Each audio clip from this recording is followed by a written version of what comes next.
Cadel, first of all, I'd like to thank you for your time today. We're in the transition stages between the Pyrenees and the Alps. How did today's stage go for you? For us today was a transition stage more or less, but of course we have our sprinter as well. He was second today by a close margin. Compliments to Robbie to get there on his own, and after doing work for me in the days leading up to here, it was a good day for us. You had a bad crash on Sunday where you hurt your shoulder. How do you feel physically now? I'm nearly recovered. I've still got a bit of bruising and a bit of skin missing. It's getting better. I hope to be 100% for the Alps. You had a very strong race in the Pyrenees-Hautecam stage. You were emotional when you put on the yellow jersey. What were your thoughts at that moment? From the day before was possibly the worst day I've ever had in the tour, in my tour career. And the day later to take yellow is possibly thus far the best day of my tour career, and in 24 hours it's a bit of an emotional roller coaster. As we head toward the mountain stages in the Alps, culminating with the Alpe d'Huez stage on Wednesday, your competition in the top 10 is all very close, with Frank Schleck, Christian Van de Velde, Dennis Menchoff, and Carlos Astre. Who do you fear the most among your competitors? Between Frank Schleck and Carlos Astre, probably, because being teammates, they have the safety in numbers, as you can say, and so they're probably for me the most dangerous of the attacks. What is your team strategy as you head toward the Alps in the next few days? Take it as it comes.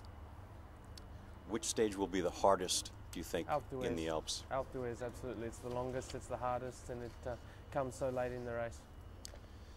You have a small margin for your lead right now. Where are you going to try to secure your lead against your competitors? In the Alps by attacking, or in the time trial towards the end? I'd say a small margin. I'd say a tiny margin. We're racing over 3 weeks here, and I've got a 1 second lead. Wherever I can. Do you feel like you control the peloton as the wearer of the yellow jersey? Oh, a little bit. You certainly have a lot of respect when you're in yellow, and of course people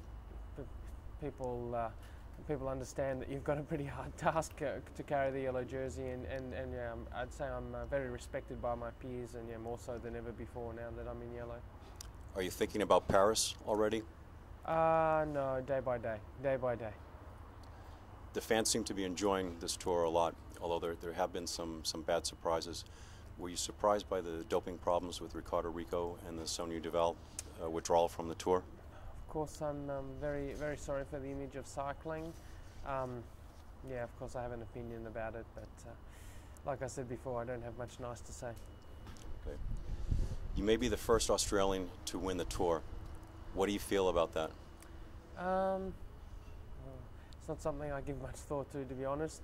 First I'm going to concentrate on keeping the yellow jersey until Paris. Then when and if we get there, we'll see. How is the team looking heading into the Alp stages? We're certainly not going to be the strongest team in the mountains, we know that, but I've seen a silence lotto like I've never seen before, and really the guys, they've really impressed me. Are you going to try to keep the yellow jersey during the Alps, or if it's possible, but like I said, we have to take it as it comes. Do you have some final thoughts that you can share with us tonight? I'd say this year's race, in my opinion, is, of course, while I'm leading, it's easy for me to say, but from a spectator's point of view, it's going to probably be one of the closest fought and most interesting competitive races that we've seen in a long time. Thank you very much for your time. Thank you. Well, good.